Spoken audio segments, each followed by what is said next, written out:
Welcome to the Vibrant Living Network. Have you ever wondered what is possible beyond possible? What is the thing you've been wondering and inquiring about? Are you just feeling stuck and don't know why?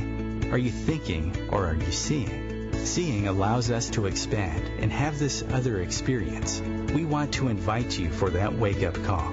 We want to invite your spirit, your soul, so to be more alive, more connected. Glenn Brooks has been a life coach for over 33 years, author of Divorced to Patterns, Not Each Other, an explorer of what is possible. He has worked with people all around the world. Join us for a wake-up conversation, a dialogue with you. We will have some of the most interesting contributors. We will be talking to some of the most interesting people and have some of the most resourceful teachers, wisdom-filled people from around the world join us. Share your voice, ask the questions, become free of the known into a new world of possibility. We are going to talk about all the things you wonder about: how to live, how to heal, how to connect, how to love, how to be seen. Your life is precious. Enjoy it.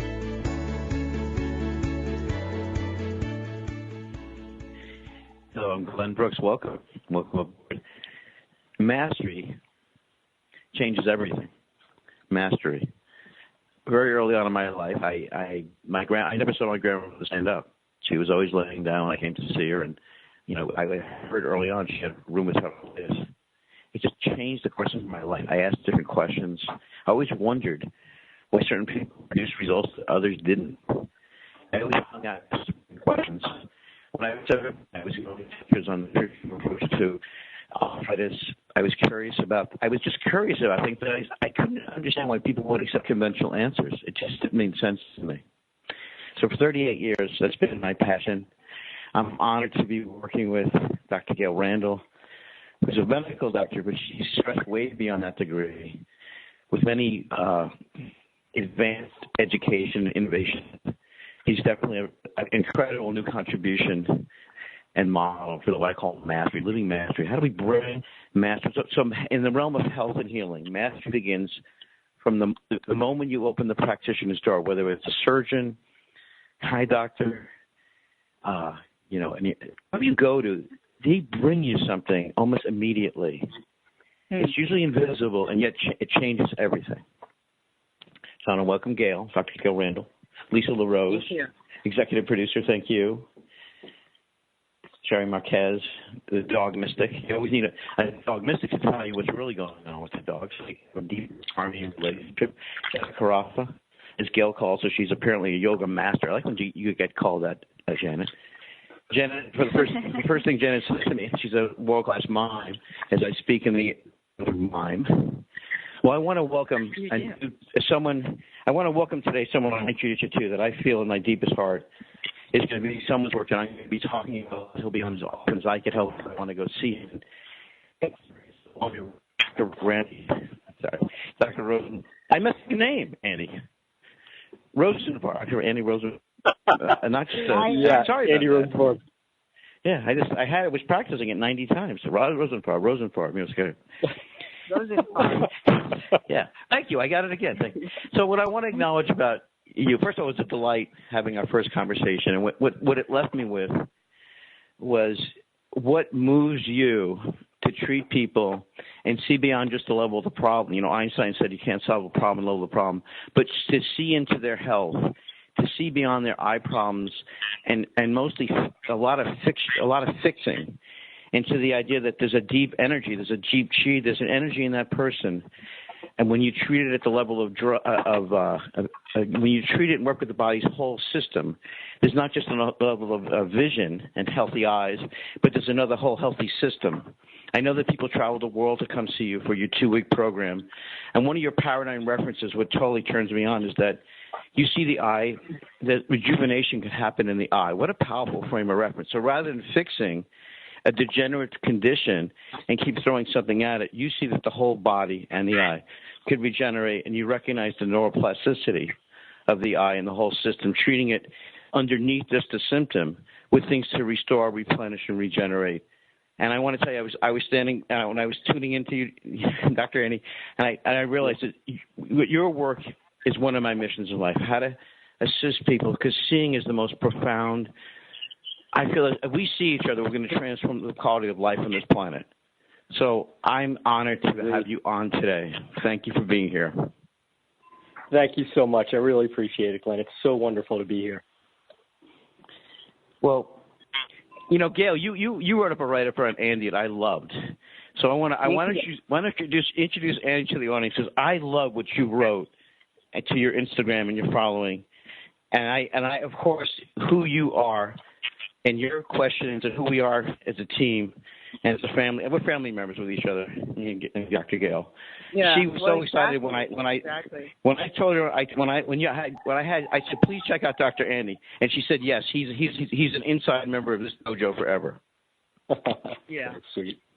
Yeah, well, exactly, Glenn. That's exactly right. I wanted to introduce Andy to everyone and my people as a kindred spirit, because he is a very unique type of practitioner. He's, you know, we share that we combine, you know, medicines, you know, that are alternative or outside of Western medicine, holistic medicine. We both know Chinese medicine, and we both know naturopathy, but he applies it to the eye, not just to the eye, but to chronic diseases of the eye, and that he's unique in that. I think he leads the world, and it's so absolutely wonderful to have his wisdom and his presence. And plus, he's extremely spiritual. So we are kindred spirits, aren't we, Andy? Thank you so much. Yeah. Yes, that was so sweet. Thank you.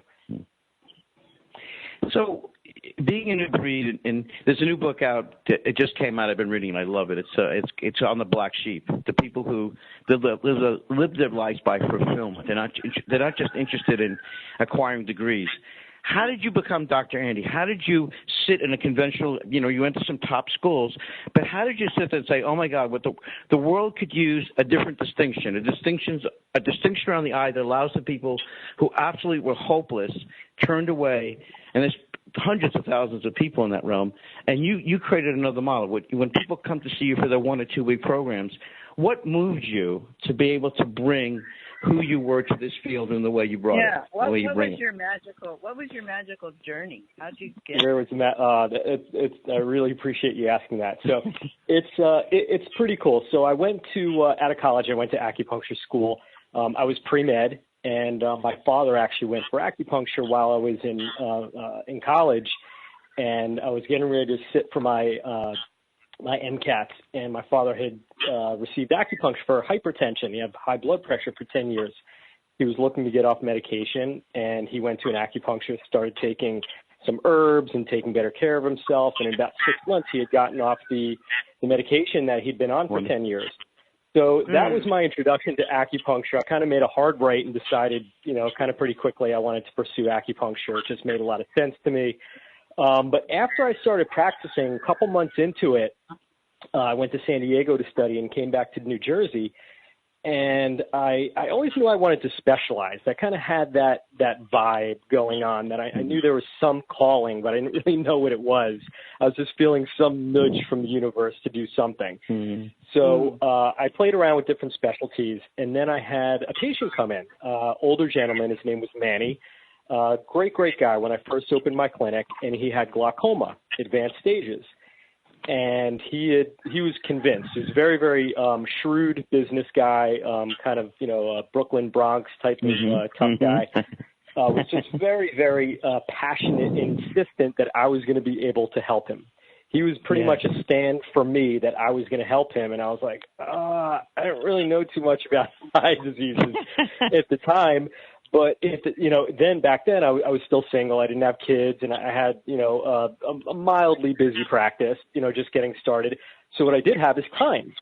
So I said, all right, Manny, you know, let me see what I could figure out. Let me do some research and, you know, figure out what I can do to help you out. So that began a huge quest, and I quickly realized that inside of our professions, that is naturopathic medicine, functional medicine, and Chinese medicine, that there was not much out there in terms of helping people with vision conditions. So I realized that this was an empty space that needed to be filled, and all the research that I'd collected by traveling to China and interviewing other integrative or alternative health doctors had provided me with information and content enough to write a book. So I started writing books and started lecturing and teaching and got involved with some research studies. So it's kind of one of those things in life when you kind of decide that you're going to be the person. I kind of decided, right, well, I'm going to be the I guy. The universe said, okay, then, well, let's have at it. And all these opportunities like this just started opening up because of that, answering that calling. So it's been 22 years of evolution from that time. So I credit pretty much most of this with my father, who pushed me in the direction of acupuncture, and then my patient Manny, who is my catalyst to really get into the ophthalmic integrative ophthalmology field. What happened with Manny? I loved it. I love how you presented. I feel Manny. I get a sense of him. I've met many Mannys. I've been in Brooklyn many times. Yeah. So share with us more about Manny. So here Manny comes to. He's got advanced glaucoma. He's got advanced glaucoma. His God had 1 million surgeries. So he hit me up and said, look, so I found this guy across the country who treats eyes with acupuncture. I can't get there. He was elderly. His wife was disabled. He's like, so he called this guy up, started yelling at him. He's like, you got to train Andy Rosenfarb because he's the only guy who can see him. For 2 years, he called this guy and was like, you have to teach him. The guy was like, I'm not teaching anybody. So it was his persistence, my persistence. And so I finally got trained, and I treated Manny, and we were able to improve his vision a little bit, but more importantly, we preserved his vision. We stabilized his vision. And then a couple of years went by. I probably treated Manny I'm going to guess maybe about 3 years in the early 2000s. And then I just didn't hear from him. Sometimes patients, you kind of lose touch with people. So about 5 years later, is really touching kind of wrap to this. So I'm sitting in my office, getting to the end of my day. Patients are gone, and this gentleman comes in, and he introduced himself as, I'm Manny's son. I was like, oh my God, like, wow, blast from the past. I was so excited. And I was like, oh my God, how's Manny? He's like, I'm sorry. I've been meaning to come for a couple months, but I just wanted to let you know that my father had passed. And, but I just had to come tell you that what a significant impact you had on my father's life. Even though he hadn't seen you in a couple of years, he always talked about you, and he was so proud of you, and so much love and gratitude for all you did. So this guy just sat with me for, I don't know, maybe 10 or 15 minutes, just talking about, he talked about his dad and told a couple funny stories. And it was just like, it was such a beautiful closure to that experience and just kind of a heartfelt reminder of, this is why I'm doing what I'm doing. And he just really, really brought to the table the impact that I'd made on his life and his family life and all that kind of stuff. So it was really cool. It was just a really touching experience. I love it. I had this inner click. I meet with Gail every day for at least 2 hours. We meet every day, and Gail's practice is more than full. We meet every day, and usually after that meeting, something clicks. So one of the clicks, or the inner click, was to bring your work forward and to speak to people in a very different way. So one of the conversations when I talk to people about their eye conditions, and by the way, it's one of the most interesting things in the day. I'll say to people like, do you notice a difference between your right eye and left eye? And I'm talking about advanced yoga teachers, people who you would think would say, oh, and the same response to me is, I've never noticed. And I said, really? What about right now? And they would, and they go, oh yeah, it looks a little different on the left eye. Sometimes it's very intimate. Sometimes people like get very close to my nose and say, oh yeah, it looks different. So what I want to be able to transmit, if I can, because there's negative thought viruses. What I want to transmit today is an awareness, which puts us into the realm of medical. Well, some people call it medical or diagnostic trauma. In other words, you go to a doctor, and they say, well, there's not much we could do. This is a chronic, ongoing thing, and it's just going to degenerate. And people, the disease now becomes the disappointment and the if you will, the terminal normality of what someone language to them that they live out. Right, they live up from that part, and usually people agree with it. Oh yeah, that condition. So what I want to transmit today with you, Dr. Gale, I want you to send out something that's different. the story of Annie's beautiful, but for many people that have been diagnosed, or they're like, my eyes.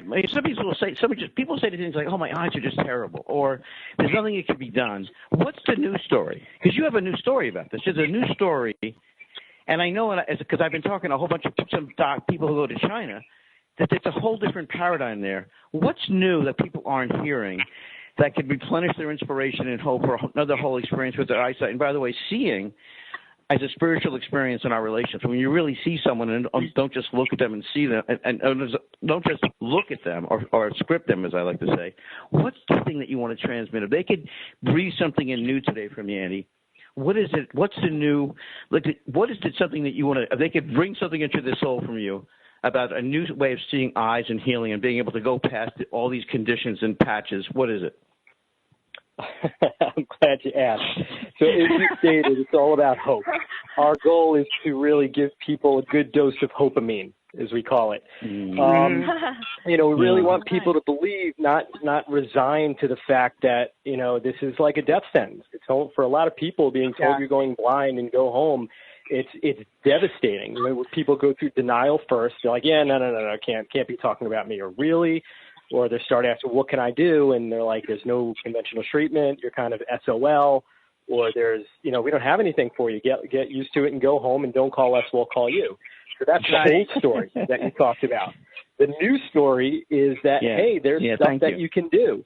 The cells that they thought were dead may not be. They may be dormant. They may be sick. They've lost function. They've gone into a comatose state. So they're just not working. It's like your cell phone. The batteries die. It doesn't mean you have to throw your phone out. It just means that it needs a charge. It needs some, and the charge that we talk about is increased blood flow, increased nutrition, controlling inflammation, oxidative stress, activating stem cell activity, neuroplasticity. So we're dealing with the eyes as a function of the whole body. One of the deficiencies of conventional biomedicine is the fragmentation of the body now in medicine. And like eyes are eyes. Like, how many times you go to your eye doctor and they ask you about your stress levels or your diet or any other things that are going on in your life, or medications you're taking, or other health conditions you have. I mean, they fill out a health history questionnaire, but it's not very common that people are going over that with you, or even connecting the dots, like that macular degeneration is very closely, intimately related to cardiovascular disease and also Parkinson's. And things like glaucoma is also related to the autonomic nervous system dysfunction, which regulates our stress response. So stress and anxiety, depression, bipolar, they're deeply rooted and can impact our vision. And there's a lot of other conditions, like something more obvious would be like diabetic retinopathy, where we have a condition of diabetes, which is a systemic condition that can have an impact on vision. So some people are like, all right, well, that's one condition. But no, they're all conditions like that. All of the eye conditions, even, I guess, barring like an acute trauma, has a systemic, holistic origin of what's going on. There are causative factors that aren't necessarily apparent, but there are worth seeking out, investigating, and auditing your whole system to find out what these causative factors, or more modernly we're calling it epigenetic factors, that can be either causing or accelerating or just kind of facilitating these conditions. So it's a combination of understanding what these probable causes are, isolated or in combination, and how they impact the body, and how they're attacking somebody's weak area, in this case their eyes, and what we could do to control things like oxidative stress and control inflammation and improve blood flow, and look at our lifestyle and our habits, like how much time we're spending on screens, and managing stress better, and looking at our diet, and looking at doing things like yoga and Tai Chi, and just living healthier and investing in our health. Well, that's exactly what we do also with the whole body. I mean, I tell people, don't let the diagnosis define you, and basically remove the spell or dispel the diagnosis when they come in, and it just so totally opens them up. As a matter of fact, Andy, yesterday I had the extreme privilege of being able to tell a woman that we cured her cancer naturally. Wow. my God. And that's Beautiful. just so much fun. I mean, I just live for that, and Yeah. Wow. Amazing. so, and you're doing the same thing with eyes. So I just love that. And I'm it's sure measurable. and I'm That's sure what's you so know great about it. What you do for the eyes, you're also doing for the brain at the same time. Yep. It's the same system. The eyes are one nerve off the brain, so the whole visual system is incorporated in the central nervous system. And we see it's not like, people think they're maybe seeing better. Like we're doing quantifiable, measurable improvement. Patients are going back to their doctors and seeing improvements, which is how we got invited. How I got invited to do a research study. Say again? Share about your research study, and it's an amazing research study at Johns Hopkins. Share about that. Yeah, so I had a lot of patients who were being seen by doctors and being screened by one of the many, big institutes, Johns Hopkins being one of them. And one of the conditions that I treat a lot of is a condition called retinitis pigmentosa, which is genetic night blindness, where individuals will start to lose their ability to see at night. They get tunnel vision and also their contrast issues. So when they go from their contrast, and when they go from outside to inside, it'll take you and me like a couple of seconds to adjust. It could take them hours. So this study was based on treating that condition that came out because we had so many patients going back there and showing improvement. And these conditions are degenerative, meaning they don't get better, they only get worse. And they were seeing patients actually improve vision. So, one patient, okay, it's a fluke, two patients, a fluke, 5, 10, 15, 20, 30 patients now they've seen. So they decided that they wanted to do a pilot study to see the efficacy of acupuncture. That was a success. So then they got a $250,000 grant from the National Eye Institute to run a larger study, which we did a second study, and that showed equal, efficacy as well. So it's not just kind of like, hey, this is kind of out there. We have, evidence-based research behind it now to show that, this stuff really works. Right. Well, I'm honored to, Andy, we have an upcoming Vibrant Speakers Summit, and I'd like you to speak at all our summits. And also, I was just thinking it's got to be great to do a retreat with you and have people, because I think what you just said about the hope, the sense that I guess you could say it when a person has a sense of another possibility, how it shifts their whole perception. As I listen to you, I'm so moved by that this is available. It's not something that's 10 years from now. It's available now, although not practiced now by many. Correct. It's available now. So what I did is I started, like I said, about 20 years ago, and we're very, very busy right now. So about 2 years ago, I decided that, hey, I got to start teaching. So I started teaching other acupuncturists. Again, it's not like, naturing knee pain or elbow pain, which is kind of easy. There's a lot to invest in terms of time to learn this stuff, the acupuncture and naturopathic ophthalmology. But yes, we do have I've had some students and some colleagues and friends of mine that have taken this on. So we're seeing more and more acupuncturists around the world who are offering these types of services to make it more accessible. Because I certainly can't treat everybody. I'm excited. I'm excited about you coming to our speaking summits. We have one looks like coming up in Brooklyn. We got one in Burlington. We're talking to Portland. Here's what I want to open up to our panel, Andy, and see what bubbles to them. What's a burning question for them? Because I think one of the things I think that's true about all of us in our dojo here is we love referring people with this mastery and caring and compassion and innovation. So I just want to open it up to any of you who are moved to ask Andy anything around the eyes or this approach, this different approach, this big seeing approach, or I call vibrant seeing approach. Love it. Andy, this is Lisa, and first of all, I want to say thank you so much because macular degeneration has touched my life. Both my grandmother and my great aunt and another aunt have had challenges, and it's interesting because they've had a lot of longevity. I have an aunt that just passed at 100 and was completely healthy other than the eye challenges. And she was a teacher, and she loved to read and whatnot. And do you find in your practice, is there an age that and just out of curiosity, because I'm thinking of so many people that it strikes them younger, but also is age a factor at all in this, or can you find that everything can restart once you get the proper system stimulated? Great question. So yeah, it is, the title is age-related macular degeneration. So biomedically, and it's been established that it is an age-related condition. But as we know, age is chronological and biological. So people who are not taking care of themselves, or even some people who have certain genetic tendencies, maybe there's a genetic tendency to have macular degeneration in the family. There's a family history, so those people may be more impacted and maybe more at risk. However, I've had patients who are well into their 80s and 90s, and they see pretty well. So it's hard to say that it's an age thing. That's usually what the docs say. Yeah, well, you're just old. That's what happens to people when they get macular degeneration. Right. But if that was the case, then everybody who turned 80 would have macular degeneration.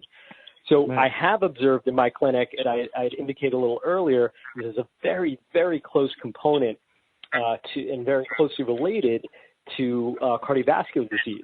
So just as we see cholesterol start to deposit on the heart and the blood vessels, in the brain, we see that with things like Parkinson's.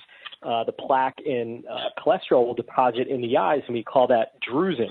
And drusen is the cholesterol that builds up in the macula, which is a precursor to macular degeneration.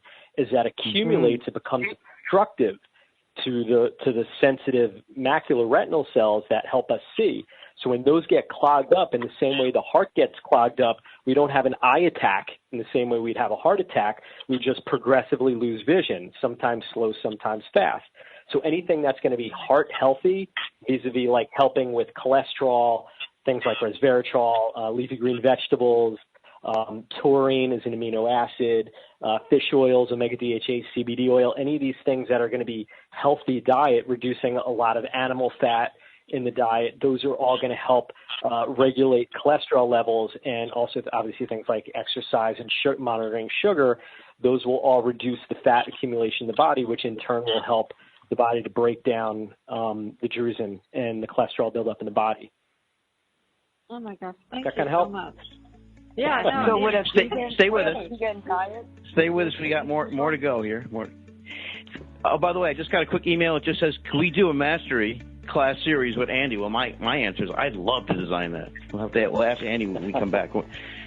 Stay with us. Your life is precious. Enjoy. You're listening to the Vibrant Living Network along with Dr. Gail Randall and our whole team. Stay with us.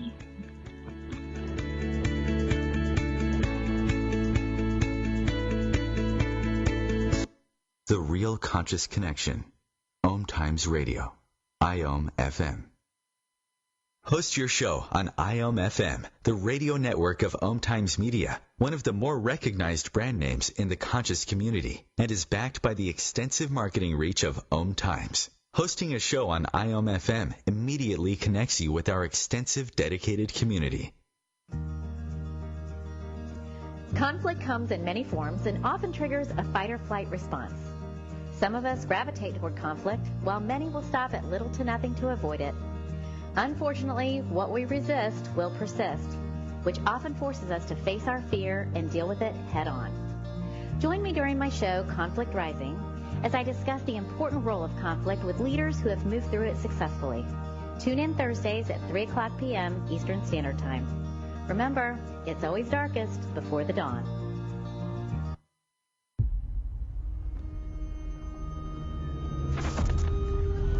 Opiates has taken everything and everyone I've ever loved away from me.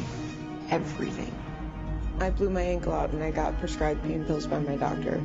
If making my detox public is going to help somebody, I'm all for it. I just wish I would have had a warning. Opioid dependence can happen after just 5 days. Know the truth, spread the truth. A message from Truth, the Ad Council, and ONDCP.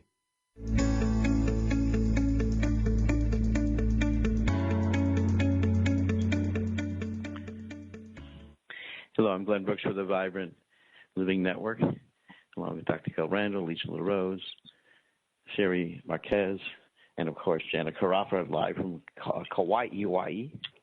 And I have a question. I have a Go ahead. question for Dr. Andy. Yes. Hi. Amazing. I have a question, and that is, during the Shavasana, it's an eye open Shavasana that we do in the hot yoga. And people, I can see that they're tense. Their eyes are tense, and there's tension there. So I start to say, okay, it's an eye open. We're finding this balance, this other balance, not just the body balance, but as you look, you're actually focusing on one point on the ceiling.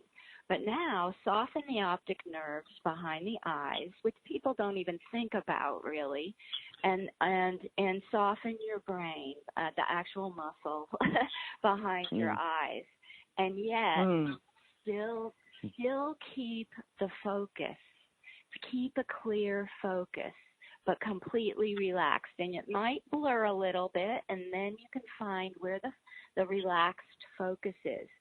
And the whole atmosphere of the room changes. People shift, and it's like they're seeing almost through a different dimension. So it's where you look from. And I imagine this is kind of, I don't know, self-acupuncture or activating without needles. But so I just wanted to throw that out there. I'd love to know anything more technical that you could tell me of what's happening there, and any other suggestions. Great. I'm a huge advocate of yoga, and I've done a lot of qigong and tai chi and martial arts. So yeah, I can add a little bit to this. Might help you out a little bit. So what we call that when we meditate too, we kind of disperse the vision. We call that like dispersed vision. You're not really focusing on one thing. It's called a relaxed gaze that we're doing. And what happens is that does switch the brain. So when we're focused on things, that snaps a different part of the brain that actually activates somewhat of the stress response and puts us into a high beta brain activity. When we diffuse the vision, we start to drop into an alpha state. Ultimately, we know we can induce an alpha state by, taking all light away and just like putting blinders on. But we can initiate that by diffusing our vision, by not focusing on everything and just trying to use our peripheral vision. So when we're using our peripheral vision, one of the cool things that happens with our brain is we cease our ability to judge at that time. And as a lot of us know, judgment is one of the biggest things that we experience when we're stressed, whether we're being judged or we're judging other things or evaluating, whether it's positive judgment, just awareness, or, kind of being quote unquote judgmental. So when we diffuse our vision like that, or give a soft gaze, we relax the brain and we light up different parts of our brain that are more receptive. So it puts us in a receptive stage where that we activate that yin aspect. In Chinese medicine, we talk about, in Chinese Taoism, we talk about yin and yang. So yang is more an outward, we're focusing on something. Energy is actually coming out of our eyes. We're intending and directing qi and yang qi specifically, or energy, out of our body to our eyes. When we create this soft gaze, it's a receptive position, more of a yin stance. So we're receiving from the world. We're softening up. We're activating our parasympathetic part of our brain and disengaging the sympathetic response. So I could go on and probably give you like a 2-hour dissertation on this, but that's the overview of how I see it. But it's so beneficial. I'm so glad you're doing that with people, because as you've observed, the shift is immediate and profound. And if people can learn to do that, like I even have patients like when they're just stressed out and they're like, oh, I'm so judgmental, and I'm like, do a soft gaze. Like you cannot be judgmental and critical of yourself or others when we're just obsessed about some stress situation that's going on when you're in a soft gaze present. Beautiful. Wow, thank you. I have to go now. Aloha, everybody. Aloha. Janet, before you go, you know that I'm going to talk to Andy about coming there for our special Vibrant Seeing Intensive in Kauai with Dr. Andy. I'm going to bring that up to him. I wanted to leave you with that. Yes, get over here. Okay. Thank you, Janet. Love you. Thank you. Bye, Janet. Okay, love you. All right. So I just want to answer this question. So it just says, we'd love to do a vibrant seeing class with Andy. Could you arrange that? And I want to say, I would love that. I want to see if we could arrange something where we could do an 8-week class. Because Lisa's question, of course, sparked me in the realm of how much could people do at home, Andy, in terms of exercises that are restorative, regenerative, and rejuvenative, and be part of a community of other vibrant seers. And that's why I'd love to get your comment on first. I would love to set up this course along with you and Dr. Gale. And also I want to get your comment about how much of this is self-care in a different way. Like you mentioned the gazing. So as an example, I've been reading these articles on the blue light. That's a big topic right now. I'd like to get your comment about how much of this is stuff that people could kind of integrate into their lives, and that makes a profound difference on their seeing and the health of their eyes. Well, yes, I'm sure Dr. Gale will agree, is all care starts with self-care. I'm a huge advocate of radical self-care. That means it's, been my observation, is probably your guys', it's shifting, but there's been such a shift starting like, the 60s and 70s of people not being responsible, accountable for their own health because of the, the pills and the pharmaceuticals. So people are kind of sold on the frame that, hey, you don't have to take care of yourself. There's, we got a drug for it. We have a pill for it. We have a vitamin for it. We have something for it. So people have moved away from self-care. And I see there's a radical conscious movement back towards taking care of the self, which I love, and it really warms my heart. So any movement or motion towards taking care of oneself is the best practices. It all starts at home. So doing eye exercises specifically for the eyes, I have a list that I actually just finished up recording of the 7 steps that people can do at home in their lives to help see better. And of course, as you might imagine, a lot of that is holistic.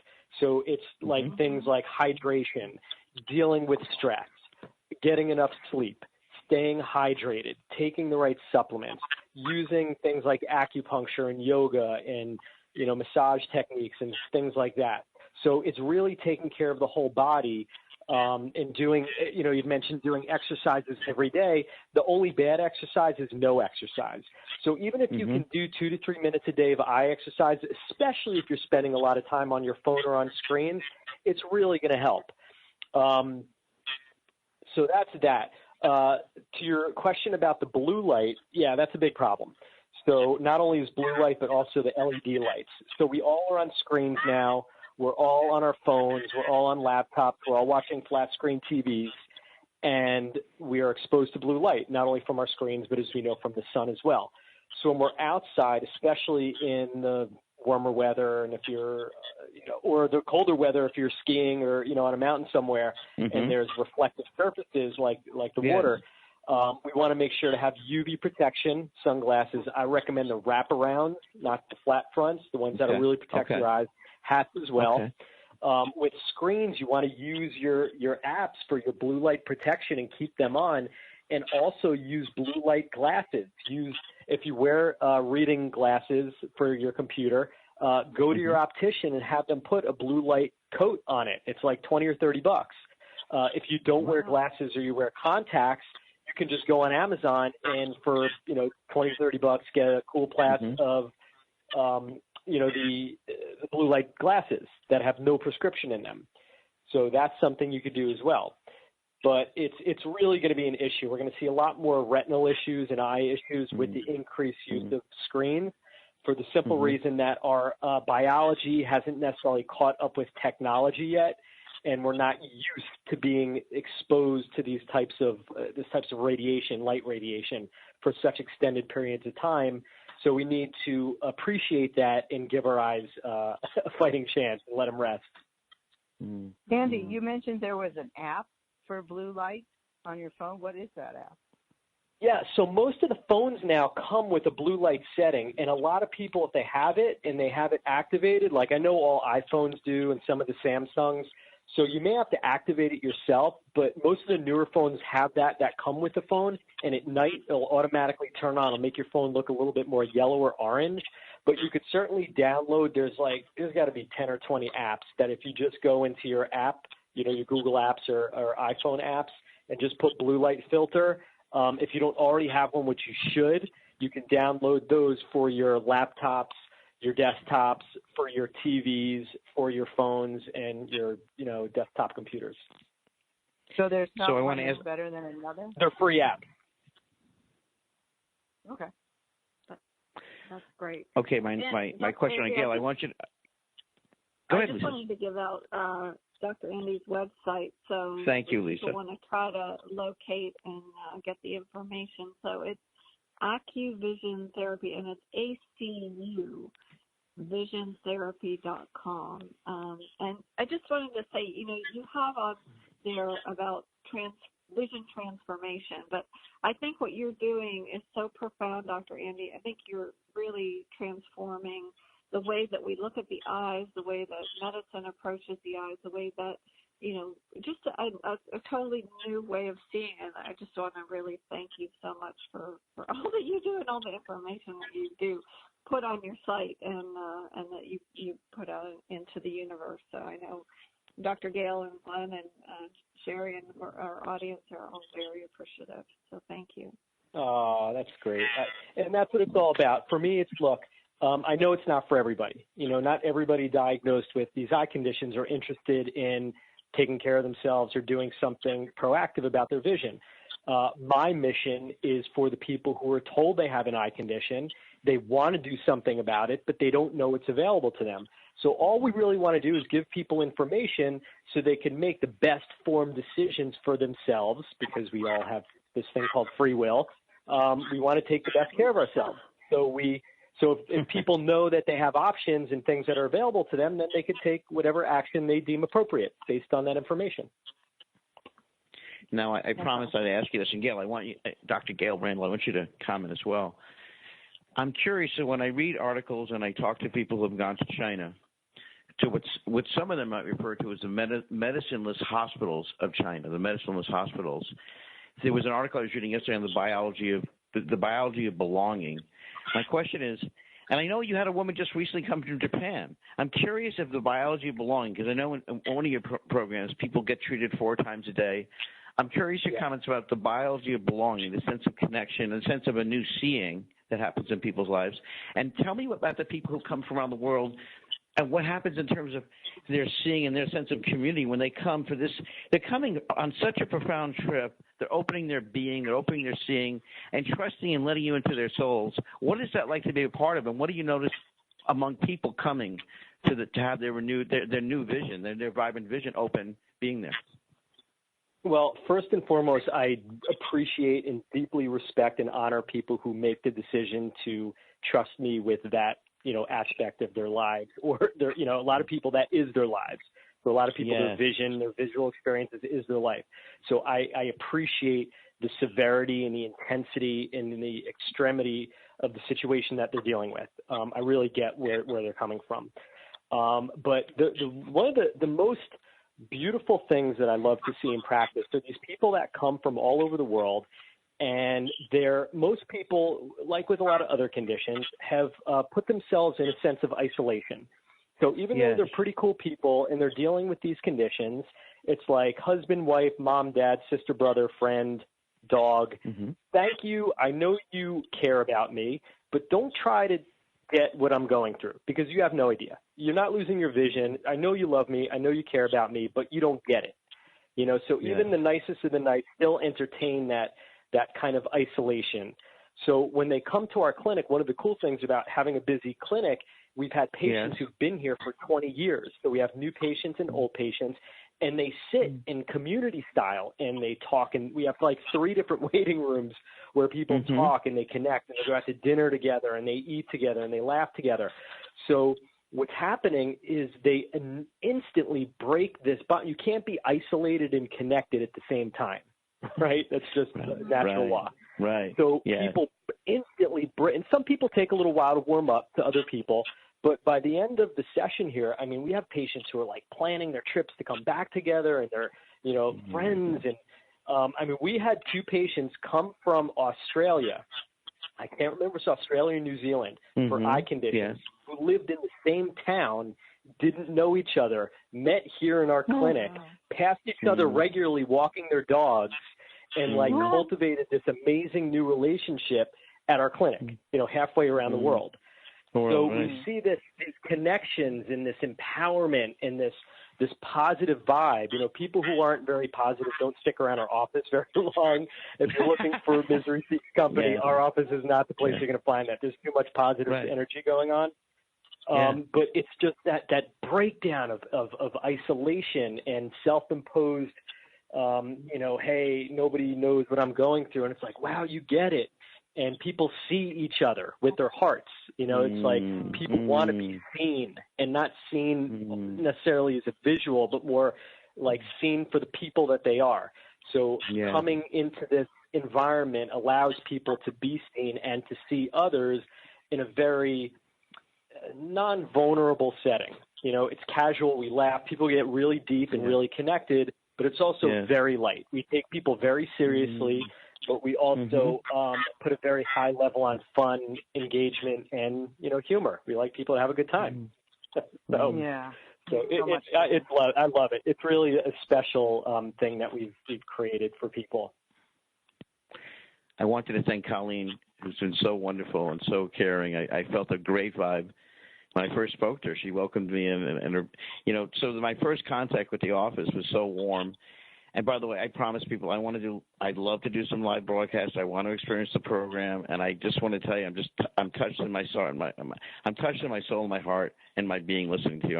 I'm so happy you exist, and this is there. And I would like to produce Vibrant Seeing with you and make these special programs so people could have this experience and this sense of deep, I'm going to say vibrant connection because it's one of my words.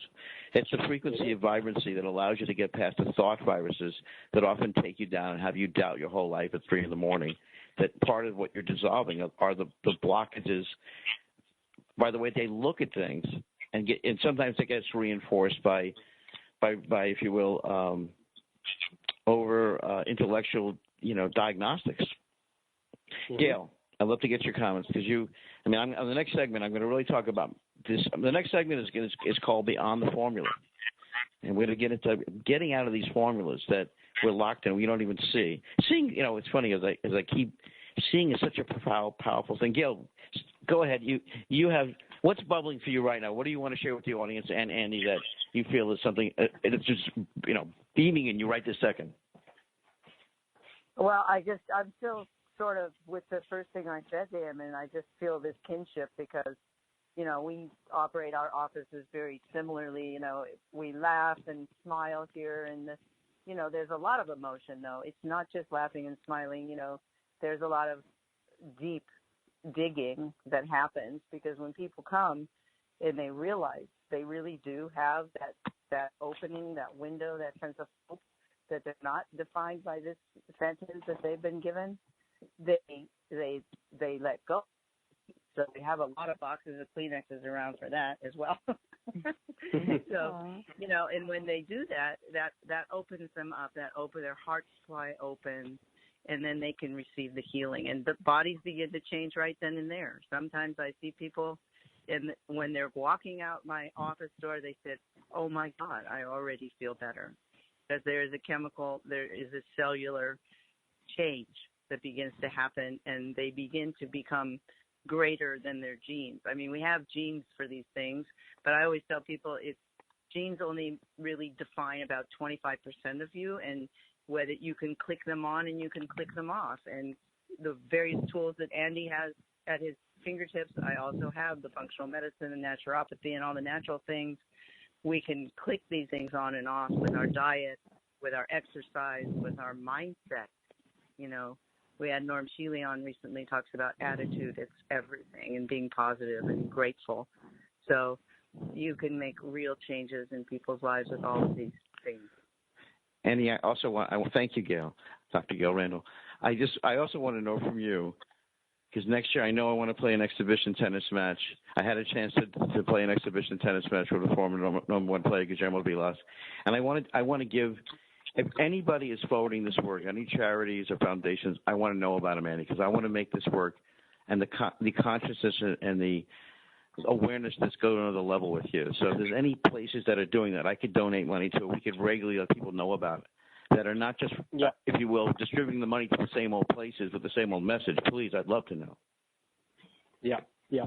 Well, we have one of my friends who's an advocate is we're doing a thing next month for their organization called Hope with a Vision.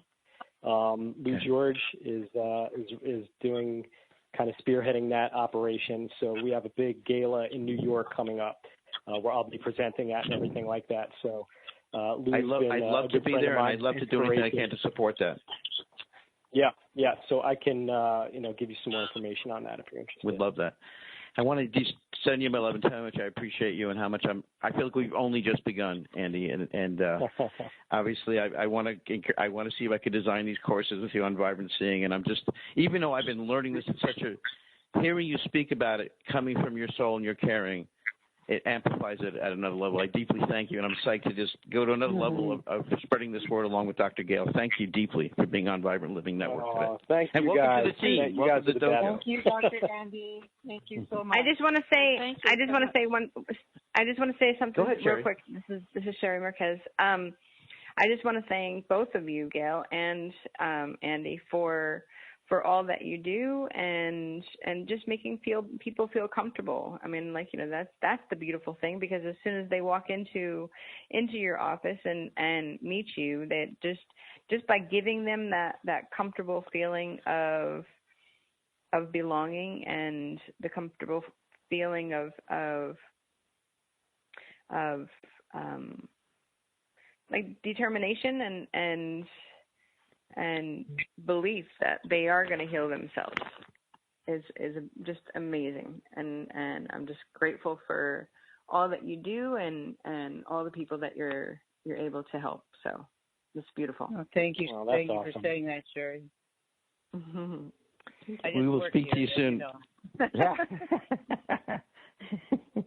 She lets Dr. Andy, she lets the divine run through her. I woke up 4 a.m. a day, and I woke up and I just said, it's just that Dr. Gail cares. I could feel through her words and being, she just cares so deeply.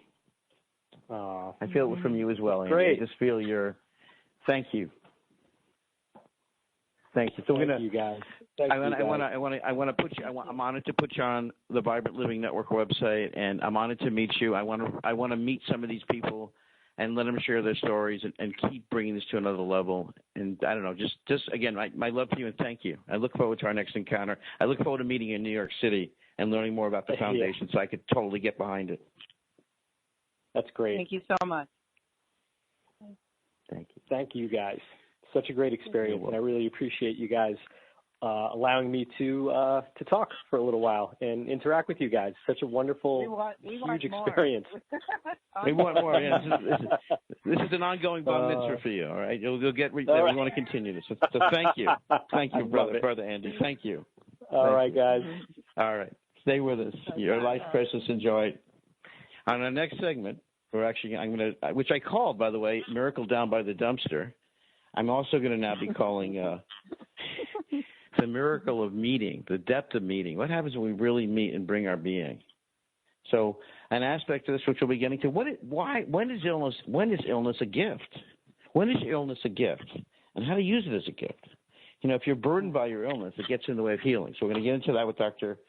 Gail Randall. And how many of you in the audience have adopted a dog or found a dog, and the dog was a catalyst to your healing? We're going to talk to Sherry, our dog mystic, about that. How to use the things that occur in our lives as a gift.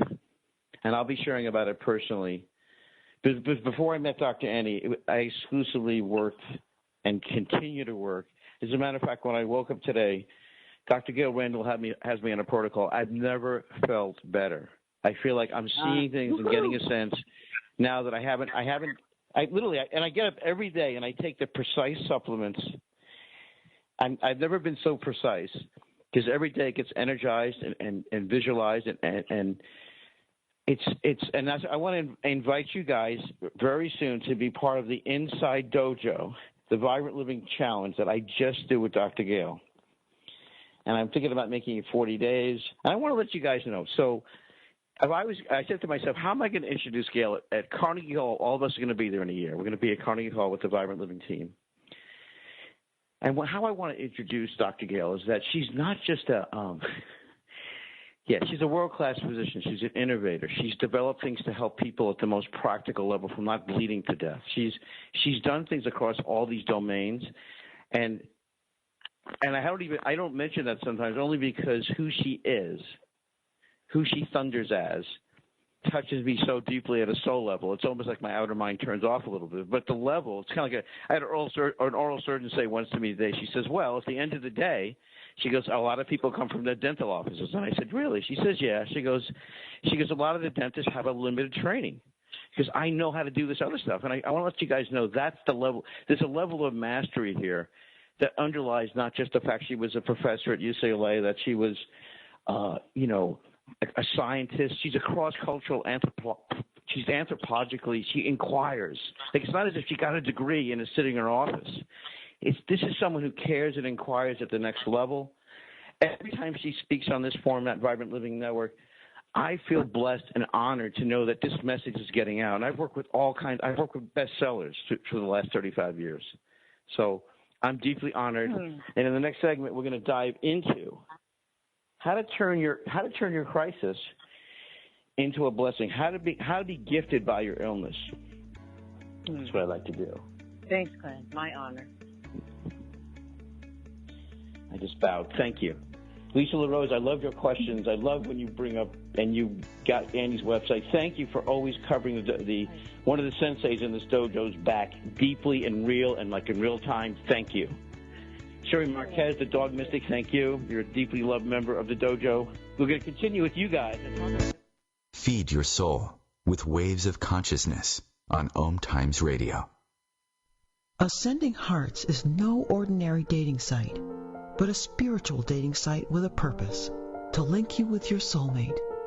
We engineer the serendipity so you can trust that you will attune with someone that has the same matching vibration as you.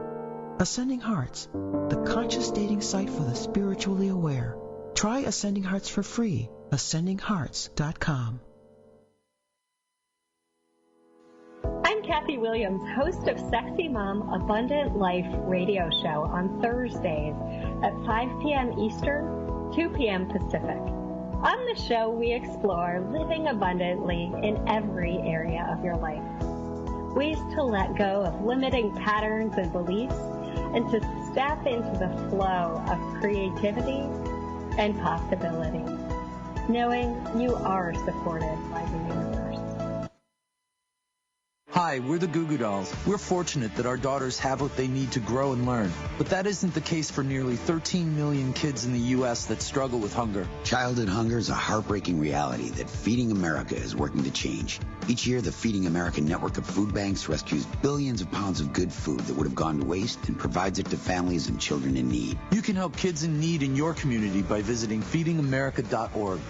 Brought to you by Feeding America and the Ad Council.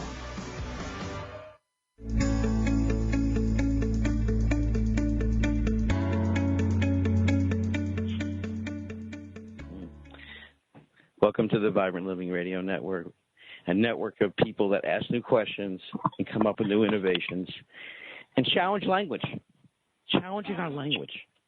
You know, there's something in language that if we're not awake, we could go to sleep to it, like illness. A lot of us, we go to sleep. I've had the chance to work with thousands of people that have been diagnosed with something, and they went, here's the thing, they didn't just solve the level of the problem, but they developed another life. When I met Dr. Gail Randall, I want to welcome back Lisa LaRose, Sherry Marquez, Dr. Gloria Kay. We're redefining long distance healing and remote healing. It's one of the honors I have with you, Dr. Gloria. Hi, Gloria. All right. So I had fun over the last 24 hours. So I was playing with the name of this next segment. I had a wonderful conversation with Dr. Gloria last night because I was just really stretching myself that so many people, they want something and can't define it. They have a sense of something but can't define it. Actually, Dr. Andy did a really good job saying that a lot of people come to the clinic from around the world. His amazing clinic, which I'm going to be at, I will be at that charity fundraiser for the foundation in New York City with Dr. Andy. I would love Dr. Gail to come to that, actually. I'd like her to fly in for that event. going to nudge her in our ceremonial meeting later. I'm there.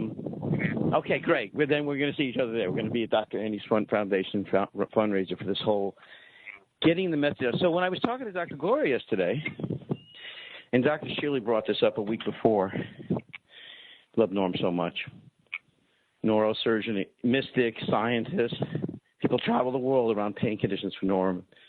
He never stops. He's 86, but he's actually like 42. The secret about him. Language, illness. So I was just thinking to myself, how do I, in terms of, we're going to get into this in the next segment with Dr. Gloria, and part of this thing is how our mind and our language, the thought viruses around us, from it's flu season to this is a pain in the neck, we talk to each other like these viruses are real. You know, as an example, I didn't know this. When I was a kid, my grandmother had rheumatoid arthritis. I didn't know what that meant. But part of what it meant is she never stood up, ever. I'm talking never. I never saw my grandmother stand up, ever. And so when I picked up a book, I went to a lecture when I was 18 on There's a Cure for Arthritis. And I said, wait a second, if there's a cure for arthritis, why is it my grandmother goes to the hospital every month and swims in this hot pool with a harness around her? But no one, how come the reality, where's reality? Is reality there's a cure? Is it like you suppress this stuff and take more drugs and you just degenerate? So to meet here in this lifetime, to meet Dr. Gail Randall and be able to have a conversation with her as a scientist, an innovator, and in fact, someone who leads the field around true, authentic, holistic medicine has been profound. Now, when I first met Gloria, Dr. Gloria, I would have such layover. When by layovers, I would do these long-distance sessions, and I actually felt, for me, I felt the work continue. I could feel her hands behind my eyes. And that gave me, and this is what I want to talk to you, this is what I want to explore. But I'm going to get to Miracle Down by the Dumpster, because first of all, I get to do Tony's voice from Dr. Gill's office, and I'm not satisfied with my impression yet. So I want you to know I will stay with that impression with Tony. And I'm not satisfied yet. I want to continue. You know what? There's only one rule in improv. There's only one rule. It's not even a rule. It's a law. There's just one thing, and I want the panel to go around. What's the one thing about when you improv something, really? So the highest way we can live our lives, and I want to get you guys comment, the highest way we can live our lives is to live our lives by vital, rhythmic pulsations. Vital, rhythmic pulsations. Real love occurs in the spontaneous. I want to get each panel member on living your life by vital, rhythmic pulsations. Don't stop.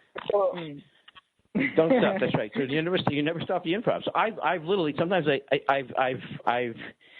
I've seen a person 2 days later, and I continue it, and I want to make a quick comment. This is something I want you guys to practice. I practice this every day. I want you guys to practice this.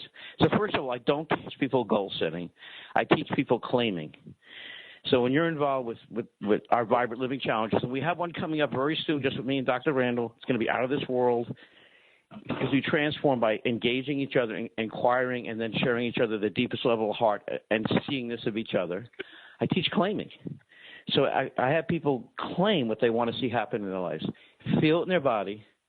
Shoot an arrow in the sky and see your life from the perspective of the claim. So if you claim you're going to write a book in the next year, every day, see that, breathe that, exhale that, feel that real. Often our goals are based on other people's conditioning. So here's the gift of illness, and I want to get. So I'm going to tell the story of my first meeting with Gail, and tell you where we are about 90 days later. Gail's always more conscious of the exact linear number. What number are we on? I'd have to ask Tony. 90. I knew it was a Tony referral. Last week it was 63. It's 70. Okay, Gail. Okay, so Sherry saying last week is 63, which is news to me. But okay, that's she's right. You sound like you're the.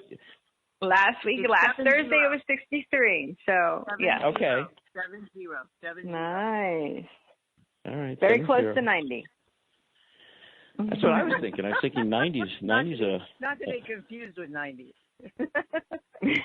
So I wanted to share. Oh, I know. I wanted to leave this principle because, all right, this is a principle. It's called the principle of gain. So that means, so what happens? I met Gail, let's say 70 days ago, according to the statistics, the stenographers of the show. Sherry, who seems okay. So I'm at a 70, and I want to say that when I go through my days now, and I want you guys to pay attention to this, I would say in a day now, many, many, many times, my daughter says, she might say, I'm going to say something weird. I said to my daughter once, I said, could you come up with another word besides weird? It doesn't really say that much. It seems somewhat limited. You know what I mean? Like a little limited, Lisa. Yeah, she's my heart chakra on wheels. I just love her so much. Okay, so I come up with the gains at the end of the day. So a gain is when you notice something in your life. So what happens when you have illness, when you experience something that you feel a lack of, it grabs your attention. So what I'm going to ask you to do is focus on the gains, the things that. So I'm going to give you some gains. Since I started working with Gail, I didn't even share this with you yet. I haven't even shared this with you yet. No, but I'll say, well, you don't have to because you are a very good student. This is what I taught you. I like that. And I'd like to because add every illness has a gift. Every illness, you just have to understand that, and you have to understand the metaphor. And once you understand the metaphor of your illness, you'll understand the gifts. And everybody can be healed. Everybody can get healed. Some people get cured, but everybody can be healed. I agree. Beautiful. And what would you say the difference is? Yes. Yeah, please, Glory. Dr. Glory, go ahead. Each other, you have just transformed. You've absolutely transformed. So, Gail, I thank you for your input. I thank you for your responsiveness. That means a lot coming from you, Gloria. Thank you. So, nice. The new Glenn Brooks. I like that. True though. True. Very nice. And what you were saying the other day, Gail, about the number 3, 90 would be 3 months. Right. Right? So, I don't know if you want to talk about we'll get there. The number 3. But I've noticed it's a very important number myself. I generally suggest that I do 3 sessions with an individual. Right. There is a magic 3 months. You're right. Right. I love the number 3. It's fabulous. I like me some 3. Yes. I am a number 3, so it's powerful. Right. So there's the game. So one of the So what's I know that? you wanted to tell your dumpster story. I said we all interrupted you. Yeah. Well, you know. Your dumpster story. No, it's all right. Well, first of all, the precise name is called Miracle Down by the Dumpster. But we could simplify and call it the dumpster story. But I like Miracle by the Dumpster. Well, you're very good with it. Thank you. And another way to put it is beyond the formula. So the formula, I'm going to throw a dart and go to another place in this thing we call time. So before I met Dr. Gail, I had met a professional who gave me some feedback. It was an eye doctor, and the feedback that he gave me in that moment, for me was incredibly limiting, and I really didn't have much place to move from there. And I went into this sort of a place of darkness. I really kind of felt. Now, I went to a place of contraction and heaviness, and my mind didn't know where to go with that. But honest to God, I've done it. I got to actually. How do I say this? I'm a blinker. So what I mean by that is I see something and I see all of it. So I just knew I needed to shoot a rocket in the air and find someone who would respond to that rocket. I know it's a little out there, but it's true. So I just looked up doctors in Los Angeles, and part of why I did that was I wanted to have an excuse and a mission to see my daughter, and I knew in my heart it was time to see her and be around her, and I wanted a family-like connection that was going to be deep and flowering, and there was just one doctor. There's tons of doctors in LA. And I reached out to Dr. Gail Randall. I left a message. And now I'm driving back. Now it's, I don't know, maybe it's a few days later. How many days later? I'm driving, and I still haven't fully had a really deep breath cycle. You know, that cycle where you feel somewhat carefree. And I'm sort of like, you know, because I've been coaching 38 years, and I've helped a lot of people come up with things. I've helped people write books. But for myself, I couldn't do anything. I just felt, and here's the key thing, we need each other. We deeply need each other. Right. So I'm going to see if I could do Tony again and do this justice. So I'm driving in the car. This is the miracle by the dumpster story. And I get this call, and this woman says to me, she goes, "Hi, this is Tony." Still working on it. "Hi, this is Tony from the Randall Health Center." And she goes, "Dr. Randall could speak to you now." And I said, "I'm totally available, like now." Yes, I'm available now. And when I said now, I felt that bubbling in my stomach, that sense of, I don't know. I was on the way. I was like I just entered the state park. I knew something was going to happen. So I pulled over to a convenience store, and I headed immediately to the dumpster because there's no people around, and people don't hang out around dumpsters. And then I heard Dr. Gale's voice, and it's hard to believe. I've gone through another whole season. So that was in the spring. Now we're in the summer. And Gail closed the gap so quick. So the miracle, why I call it the miracle, is that what she had to say to me shifted my state of being. It shifted me from, you know, I was in the horizontal, I went to the vertical. I was just in this place where as soon as I heard a voice. "Hi, Glenn, this is Tony from the Randall Center." So saying how I could do with that. So basically what happened was, like yeah. Mrs. Duff. Yeah. Doubtfire. Thank you. I love. Thank you. I just want to say from my master coach Eric. Eric tells me, he says, "Glenn, never leave a character alone. Keep playing with the character." So hang in there. I like the interpretations. So I want to say, just to introduce Dr. Gloria, everything was set up. I had started doing sessions with Dr. Gloria. So back in the day when I was working with Dr. Gloria, the way my day was then, I pretty much couldn't wait to do the long distance session with Gloria because it gave me assurance at a level I had no idea. I couldn't get it from the outside. So I would do these sessions with Dr. Gloria. And it was almost like she was sitting. It was really like she was sitting in the room with me, holding the back of my head. That's how those sessions were. And then when I heard, you know, Dr. Gale's voice, and she also said to me that day, it was amazing.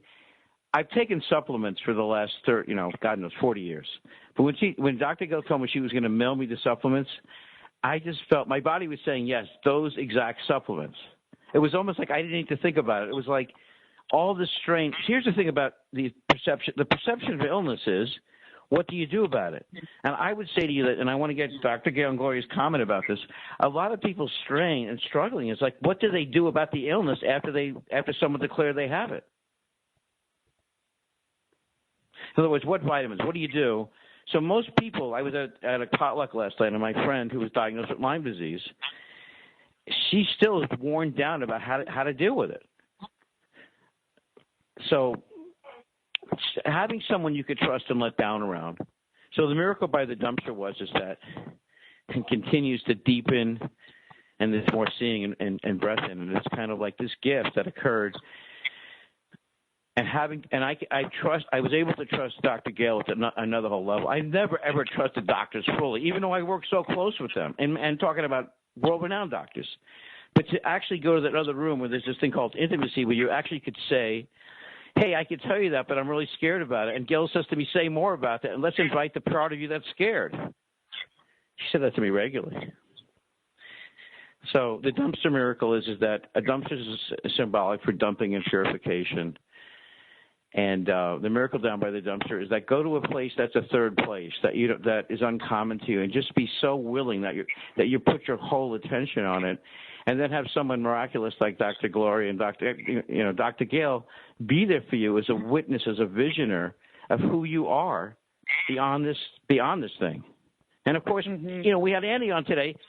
I loved it's like the whole dojo is we have the dog mystic with us. Have someone who sees another aspect and shares that seeing this with you, so you could see it and your soul lights up a little bit, right? Yeah. Gail, I want to go to you, Gail, because I want you to share anything that sparks you in this, because this is a living code story that only gets brighter and more beautiful every day. Same thing with you, Dr. Gloria. I feel like what I want to do with you is I want to assist people in redefining what pain is, so they don't have to feel they're tortured by pain, but they have a sense of being able to let the pain go off so they can truly heal. And that's what I feel one of your gifts is. Thank you. Yes, I agree. Yeah. The thing is, Glenn, you are living proof of all of this.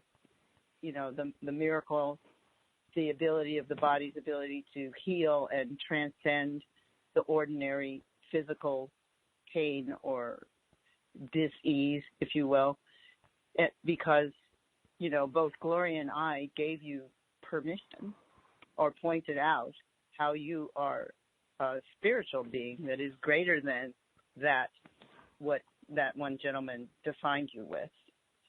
And then your spirit soared. You became that arrow that you were where you shot into space. You're riding that arrow, and your heart is flung open, and it literally changes you physically, emotionally, spiritually, and mentally. And then you become the soul-centered person that we're all seeing now.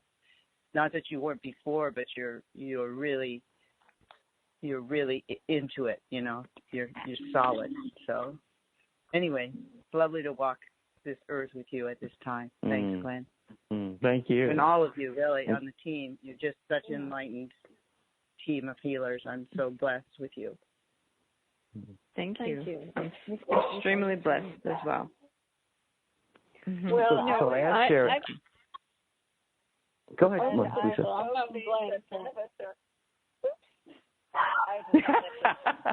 None of us. Go ahead, Lisa. And I love the fact that we are a team.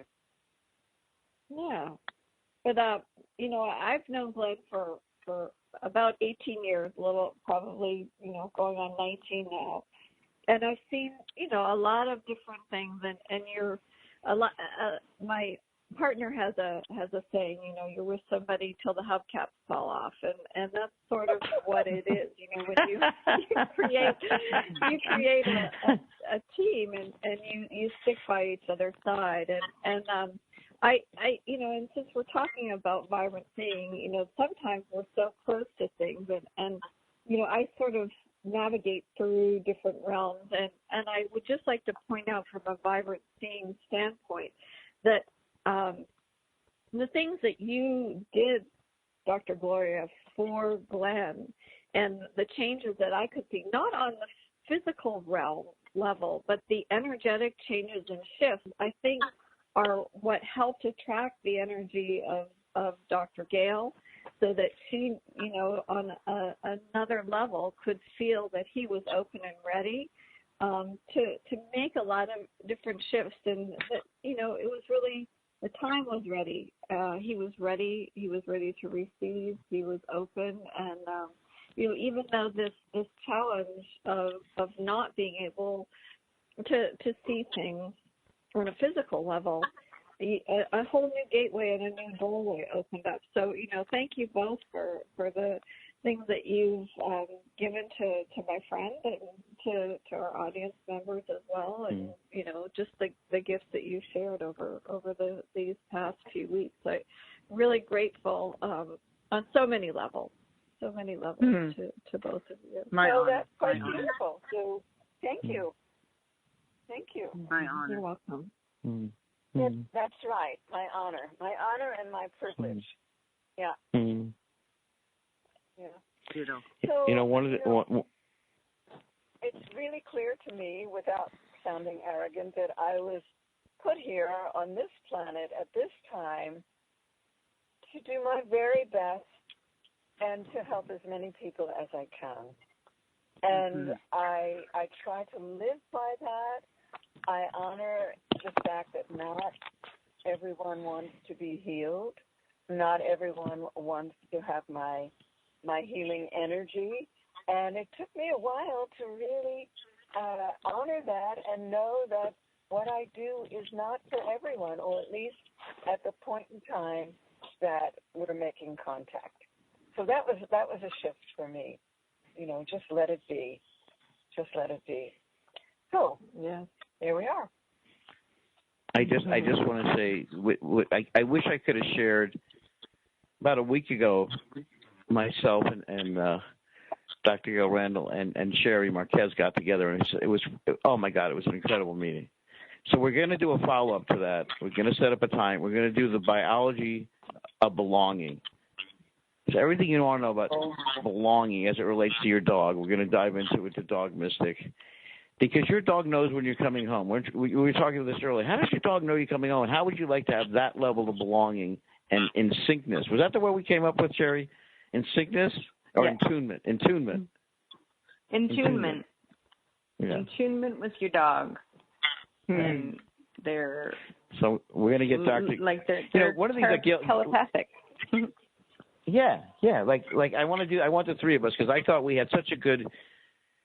So what I'm going to do with each team member, if you enjoy one of the team members, whether it's Lisa or Sherry, Gail, Andy, we're going to start to do this, what we call Vibrant Mastery class. And mastery was something that I got turned on 2 years ago, and it's really, mastery is all about reaching a person's physical being, their soul, their brain, and opening up a new universe. One of the things I love about Dr. Gail is her understanding of the brain. So we were going to start a show about a year ago called it was called the Brain Plasticity Lifestyle. That means you could change your brain as a way of life. And you way can. of life, Yeah, I mean, that's one of the things that you're always like. You were telling me yesterday how you feed the brain, you feed your eyes, and I realized we get so specialized, and I love it when you. So we're going to do a special session on the biology of belonging and the how to have this telepathic relationship with your dog, so you guys belong together, and the dog's nervous system lets down, so they could be the dog that the dog they could be, and you could be the human being you could be around them. So we're going to do a special inside. And then if you love that, we're going to do these Zoom sessions. And because there's something that when you keep going in and experiencing it. I also want to say golden feedback. So there's a chapter in my book on golden feedback. I experienced that with you, Gloria, because sometimes at the end of the session you'd always say something so beautiful and meaningful and got my eyes. Like you would say they look, you would always say something, and I felt that at a soul level. And I realized that's what I needed to hear. Gail, when you mentioned that what happened at the doctor's office, I guess I left that office feeling that something terribly was wrong, that was something wrong and going to happen. And so when me and you did our first ceremony at 3 hours and counting, it had such meaning. I guess healing has something to do with a new meaning that you give something where you could step out of the horizontal world into this vertical world where it's like you get out of the valley. And if you can't have that conversation with your physician or with your doctor or healer, leave. Because otherwise it's like you can't figure out stuff at that level of horizontalness. So Sherry, we're going to set up a date. Yeah, so Glenn, my take on that, you don't need to interpret. You just need to accept. All right? When you get into too much interpretation and looking for those answers to unanswerable questions. I think I mentioned this to you regarding my work a number of years ago. I was sitting between two physicists. Maybe I never told you this. And they were very renowned physicists, and I always felt that the physicists would have the answers for me as to how my process works. And they both, and at the time I had been doing a lot of research, and I was talking to them about putting my hands in a black box and going forth with all kinds of paraphernalia. Anyway, they both looked at me and they said, "We don't know how this works, so just go ahead and do your work." Right? And that was a number of years ago. It was a real turning point for me. Now, since then, I met a physicist who was able to, using infrared, capture the energy from my hands being transferred to a subject.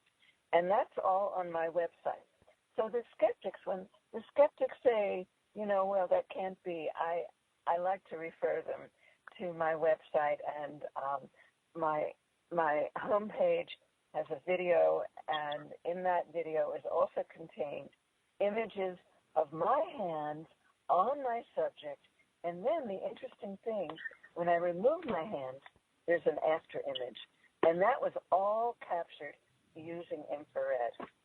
So that's my story. It's amazing. It's amazing and real. And the important thing is just to be open, being open. To be open. You have to be open to the healing. If you're not open and you're closed-minded, then you're not going to get everything that you're not going to get that you everything. can. I agree with you. However, I like to approach things really mechanically. I look at balance and imbalance in the body, and then make the correction if I have permission. So if I have permission, then there's a willingness. You know, someone might still be skeptical, and they can still cross their arms across their chest and, you know, kind of, they don't want me in there. But you know what? It still works. It still works. And healing, I think many of you have pointed this out to me, and I really appreciate it. And it came forth very strongly yesterday. I worked on someone who had a specific dissent, you know, and we talked about that and how he was different from many people because of his ancestry. And the original point was just to look at his pain, one specific area in his life, and that resolved in 10 minutes. And so I knew there was other stuff going on, and that's when I used my psychicness. And so then we talked about how awkward he felt at times having this ancestry that just didn't fit into the American scene. And by the end of the session, and he was getting a surgery, wanted to enliven his body. So by the end of the session, we talked about the issues, and I could feel that he was just relaxing into the whole thing, and that he would have a better surgical outcome because he was relaxed. And when you have a session prior to surgery, then there's usually less trauma, and the body responds much more quickly to the healing process.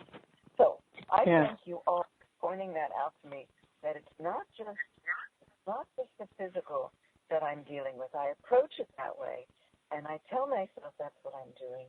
And that's based on a lot of prejudicial thinking that I experienced in the past. So I wanted to be able to show differences, and that's why I chose pain management. You're in pain, and now you're not in pain. When you talk about the emotions or spiritual growth, that is more difficult to quantify. But I'm moving from that point of just, you know, acknowledging my gift and its application to pain management. It's the whole body. It's the whole body and soul. So yes, my update on my give out your you mentioned your website. Please give it out, Dr. LaGuardia. Sure. It's just my name, real simple. Dr. Gloria, Kaye with an E.com. And I want to say thank you. I want to we'll just pause to experience our life being precious together, and exhale, and then speak to Sherry about this huge dog that's coming in my life that she's a part of. Stay with us. I can't wait. All right.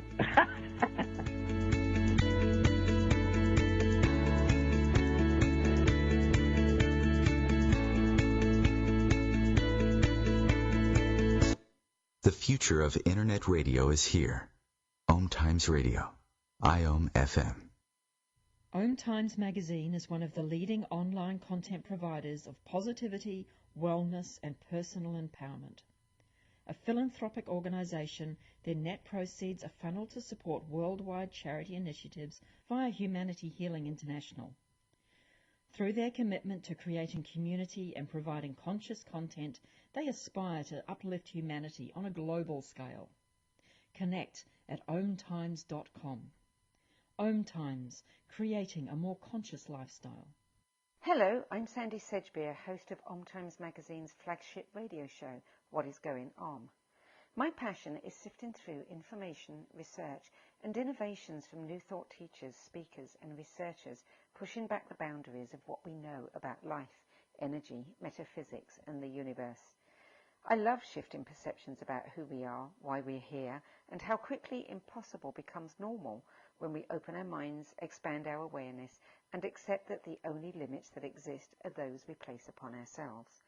So if you're the kind of forward-thinking, eager investigator of what lies beyond the current reality that most perceive, why not make a date to come play with me in the field of possibilities at 4 p.m. Pacific Time, 7 p.m. Eastern Time every Thursday, and together we can discover what's really going on. Imagine being fired because of who you love. Imagine being denied medical treatment because of who you marry. Imagine being evicted because of who you are. Millions of Americans don't have to imagine this. They have to live it. Because in 31 states, it's legal to discriminate against LGBT people. Get the facts at beyondido.org. Brought to you by the Gill Foundation and the Ad Council.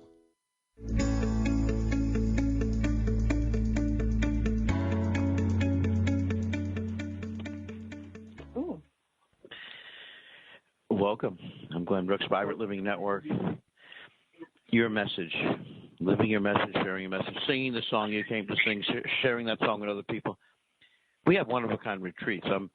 I don't want to say Dr. Gale. I thought about us going to Kauai with Andy for the one-of-a-kind Vibrancy New Year's retreat together. Of course, you guys will be there too. But I just had a flash of that. Like, imagine being able to see your whole life differently and have the exercises and momentum of the new year and the new seeing. So came to me. So during the sessions with Gloria, Sherry, she would tell me about the dog she was treating, because Dr. Gloria works on dogs too. And so since I got introduced to Karen, who's in the Great Dane community, I've got these interesting phone calls, and questions I never thought about before.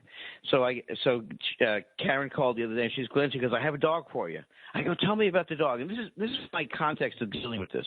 So Sherry said, "Let the dog choose you." So the day I was at a potluck, and this beautiful Part Great shepherd came over to me, and the words of the dog mystic came to me: "Let the dog choose me." So even the other day when Karen called and said, "Glenn, I have a 180-pound Great Dane for you. It's a European Great Dane. It's 3.5 years old." I kept saying to myself, "Let the dog choose me." And then I said to myself, "Let the universe, let the divine handle it. Let it be handled." So in other words, even better. Okay. Because I was thinking, well, there's all these details. You know, there's a veterinarian, there's food, and so then I said to Karen, I said, if we have the dog mystic, we could do a regular show and open up because I realized that what people do is, what I noticed is we bring our conversations to things. So the conversation might be, I have an apartment. But let's say, in fact, that the dog in your life, this is a mystical, interesting question. I'm so glad you brought up that author today. What was his name again? What's his name again? The guy you mentioned to me. It is Rupert. No, wait. And I wrote it down. Yeah. Hold on. Okay, good. Yeah, so this is a very this guy's written some heavy duty books. Rupert Sheldrake. Yes. Yes. Yes. Rupert and he's Sheldrake. And he's a biologist or he's a physicist, and he wrote this whole book on dogs. And so I want to share with you guys, I'm receiving something that's totally different in my life. So so from talking to Sherry, it looks like it might be a Great Dane. And so now I have this ongoing conversation with someone who's a Great Dane rescuer. So this guy wrote a book about how your dog. What is it? The title of the book is something how the dog knows you when you're coming home. The dog can sense you. And how is that? How does the dog tune into you so deep? And the fact that the dog senses you. This is another interesting part of the conversation. The dog senses you. Impacts you. And this is the thing in Taoist healing. So in Taoist healing, before you touch someone, you make contact with them. So I was actually doing a ghost clearing the other day. So in the Taoist tradition, this has to do with dogs actually. In the Taoist tradition, we have certain things that impact us that give us this quality of what they call ghost energy. So my acupuncturist was telling me a story when he was saying his father was having affairs, and it's like when you get around someone, you pick up things unconsciously. So in this tradition, you clear those things. And another way to say it is the Christian way of saying it is you have an exorcism. In the Taoist way, they talk about it as I think it's a release ceremony. So the whole idea is that as you become more aware, you become more aware. So what's happening to me now is I get to ask myself new questions, like, okay, who am I growing into by having a dog in my life? Who am I growing into? So I was asking Sherry, what do you want to say about that topic? Is there's people who want to adopt dogs or they're confused about their dog? And I was saying to Sherry this morning, like, what do you offer people that the dog's mirroring them in a way they don't like? Right? There's something about the dog that's bothering them, but what they do is they think it's the dog's problem and not theirs. Well, what would you say? I guess it's both of their problems, really, because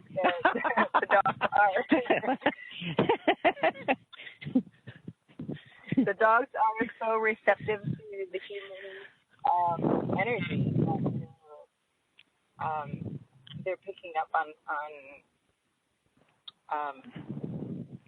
let's say, their nervousness or their anxiety. They're picking up on that anxiety. So both the person and the dog both have the anxiety because they're just feeding off of each other, you know. But it's like that one book, you know, your dog is your mirror. Yes.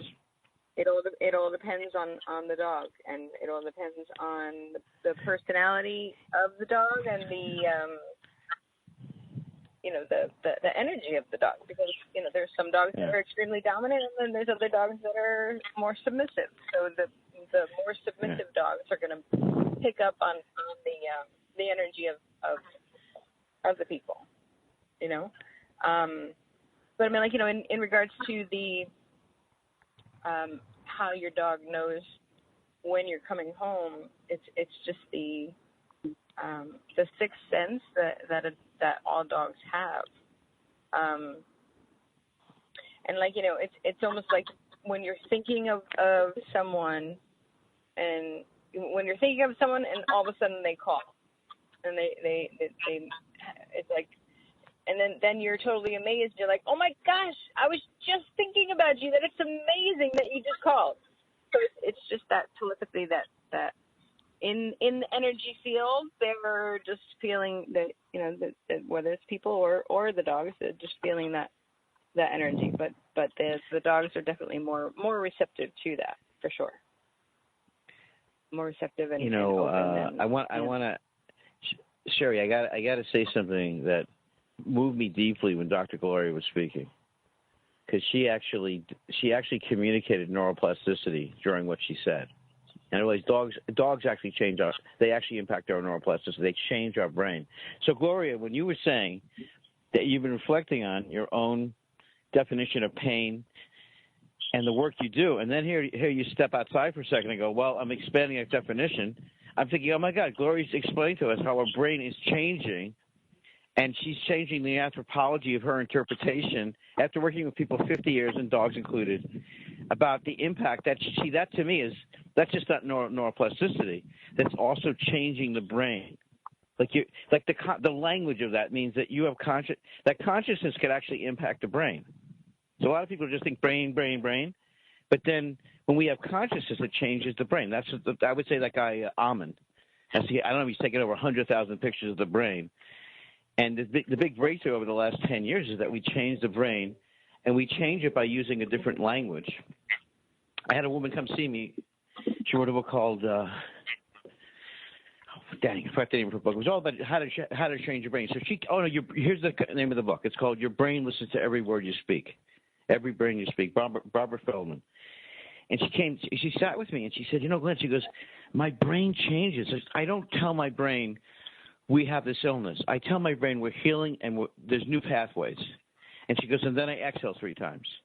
So when Gloria, you were speaking, I said, oh, my God, Gloria's actually having this anthropology moment where she's reflecting on her work and stepping out of it And that's called innovation, right? It's sort of like, to me, and I was saying to Sherry earlier that what's interesting about you, Gloria, is that you have the credentials. You've been in this field 50 years, and you're inquiring about it. So someone who's, if you have a phantom pain or discomfort, working with Gloria is the beginning to inquire, not just about getting rid of your pain. It's about the inquiry into this new level of health and movement and energy. So it's not this stagnant thing. You have a pain or you don't. The other possibility is you gain another level of ease. Like, to me, that's the relevant thing. Moshe Feldenkrais had this thing he said. He was a physicist who developed this brilliant way of basically revealing the brain's it's a whole system of awareness through movement. And he said, think about babies. They have like 2,000 movements, thousands of movements. The average adult, 18 movements, right? I mean, look at it. When you when you interact with someone, it's a symphony of wondrous movement. That's what it is, right? But then we get sort of conditioned and we accept this normal grade. So when you were talking, Gloria, my brain and my body were like, wow, you're inquiring into this work you do that for most people it's a mystery. When the dog mystic, you're really speaking to people about this relationship that's a relationship of neuroplasticity, because the dog physically engages people that they wouldn't do of their own normal inclination. Right, so without their normal inclination. So what's kind of cool about dogs, what's a mystical aspect of dogs, is they sense things and report them to your brain and system. So you could have this other, first of all, it lowers your cortisol and allows you to explore something. What's the difference between an adult and a kid, really? A kid just, I have a cartoon by my bed. It shows a picture of a baby, a school kid, a mom, and a dad. And the mom says, oh no, another day of work. And the father says, oh no. And the pictures in her mind, she's seeing what she has ahead of her. The father seeing he has ahead. And you look at their bodies. That's I've seen pictures of kids when they first go to school. And you notice that by the time they get to sixth grade, the whole chest is collapsed. And that's normal, right? They've lost so much capacity. So the baby, by the way, in the cartoon, is a baby just like another day. And you see the eyes. The baby has these beautiful eyes. And you see when you look at the neck and the back, there's this wave of energy. When I just came back from, Satnam East, the yoga festival. And I got to tell you, there was a couple of women. I was out. There's a tent of 300 people doing movement. And a couple of them, they could wave their spines in ways that there was no spine in it. They could just wave through their whole system. So when we talk about vibrant living, we talk about vibrant dogs. I segment with the dog mystic. We're really saying you can have a whole new life by being aware of this relationship with your dog. So it's so funny. This is as I'm speaking, Karen is buzzing in on the studio line. So I will call her. So Karen is this lady that I met because of you, Sherry, encouraging me that there's So I said, okay, here she is. She's someone that she has a desire to communicate a different message about Great Danes. And on one level, it's kind of ridiculous. I have a 2-bedroom place here. Although I'm going to go to a house, I'm developing a household, and you guys are going to love the name. It's called the Vibrant Home. The Vibrant Home is four people who want to write a book for the next year, and they want the environment to be aesthetically beautiful. And we're going to do certain movement practices. So I had Karen come in my life, and I want to tell you something about this. I want you guys to think about this. When Sherry told me this, to let the dog choose me. And I called another woman who has something called what's the name of her Dane? There's a woman in California. She's got a Dane. It's like angelic Danes. And I called her up, and within 2 minutes she said, you got to talk to Karen. Celestial, and Karen already. Right? Celestial Thank you Danes? so much, Celestial. God, your brain's right here. Yeah, Celestial Danes. Celestial Danes. Her brain is neuroplastic. Yeah, so thank you. Yeah. I love that. That's gonna be hot. That's gonna be People Magazine. I like that one. Your brain's so plastic. Neuroplastic. No, well, that's good stuff. When Lisa asked me how I was this morning, I was surprised because given the circumstance, I was thinking it was a very tough circumstance, and somehow I just felt really good this morning. So I said, Lisa, I feel good. And I was thinking, I don't know why I do, but I just could feel it. And I was thinking about Gail because, so Gail put me on this one supplement for the brain. I go, what is that other thing with the coffee cream? What the heck is that? And she goes, that cleans all the junk out of your brain, and you'll think better, and your brain will be young. And I was saying, yes, I haven't not taken it. She said, you said that to me. Yeah, you said that stuff is for your brain. No. What did you say? I don't want to misrepresent you. It's coffee fruit, and you guys, this is a salad. Oh, okay. I thought you said coffee cream. I probably got to take more of the formula. Yeah, go ahead. That's what you're thinking it was. You wish it was. Yeah. But okay. Coffee fruit, and this is a recent thing that's come up. I mean, nature is perfect, right? And we're always screwing it up. Yeah. We think we're smarter than nature. We're not. But coffee fruit is the fruit around the bean, right? So what they found out is the stuff we've been throwing away for centuries is actually the thing that does the trick with your brain. Sure, caffeine is kind of good for your brain, but if it's fresh and organic and all that, but coffee fruit is the real diamond. It increases your brain-derived neurotropic factor by 143%, and I mean right now. Right now, and if you take it chronically, chronic in a good way, all the time, it actually makes your brain more plastic and more in the areas that actually are associated with Alzheimer's disease. Now, this is so beautiful because I go to all these brain conferences and things too. So what they found is that people's brain-derived neurotropic factors, which is really BDNF, it is an RNA. So we make DNA from RNA, right? So that is really, truly changing your brain, allowing it to make new memories, make new cells, things like that. And if your BDNF is high enough, you can have full-on Alzheimer's with neurofibrillary tangles and plaques and not even express it. Cool. So, and what is it called again? Coffee fruit. Coffee fruit. Coffee fruit. Coffee fruit. Okay. Like fruit of the loom. It's the fruit. Awesome. The bean is the seed, and the fruit around the coffee bean, we've been throwing it away for centuries. It's a red fruit, and now they're including it in different supplements and stuff because we're onto it in functional medicine. We're onto it. I take it every day. I give it to Glenn. It's, if you want some, call the office, 818-591-7600, you guys, and I'll get it for you. But also, let me just say now, my website is drdrgmrandall.com, and Instagram is Dr. Gail, Gayle Randall, and then DR Gail space Randall is my Facebook. Yes. Thank you. I want to ask him a question. I want to ask these guys a question because have all you guys seen a picture of the amazing Dr. Gail Randall yet? And have you guys? I know, Lisa, you're so inquisitive. You always, 15 things I don't know about someone really quickly. I loved it about you.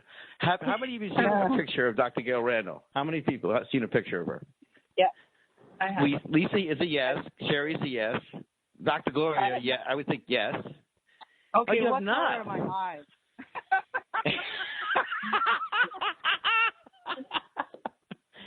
Listen, I want to tell you guys something. When I see pictures of boyfriend, right? What color are my eyes? They're not blue. Listen, I want to tell you something.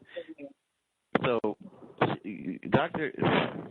Dr. Gail looks like I never read The Myths of Avalon, but I feel like she's got this quality about her. Like she's a mystic who rules the forest, who works with the secret energy waves, and at the same time she's a professor, world-class medical doctor who understands the hidden power of nutrition at the most basic level that she tunes into you at your soul level and gives it to you. She's like, but her picture, have you seen a picture of this woman?